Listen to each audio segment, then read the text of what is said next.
ராகு கால காளி தேவி வழிபாடு.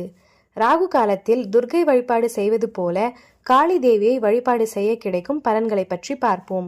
ஞாயிறு காளி சன்னதியில் மாலை 4:30 மணி முதல் 6 மணிக்குள் விளக்கேற்றி சர்க்கரை பொங்கல் நைவேத்தியம் செய்ய வேண்டும். செல்வம் பெருக இதை செய்வர். திங்கள் காலை 7:30 மணிக்கு மேல் 9 மணிக்குள் பால் அபிஷேகம் செய்து வெண்பொங்கல் நைவேத்தியம் செய்ய வேண்டும். மூட்டு நோய் நீங்கவும் கல்வியில் சிறக்கவும் இதை செய்யலாம்.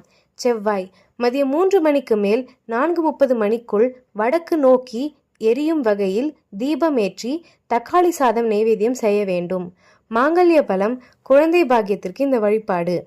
புதன் மதியம் 12 மணி முதல் 1:30 மணிக்குள் பஞ்சு திரி விளக்கேற்றி புளியோதரை நைவேத்தியம் செய்ய வேண்டும். பதவி உயர்வு இரத்த சம்பந்தமான நோய் தீர இதை செய்யலாம். வியாழன் மதியம் 1:30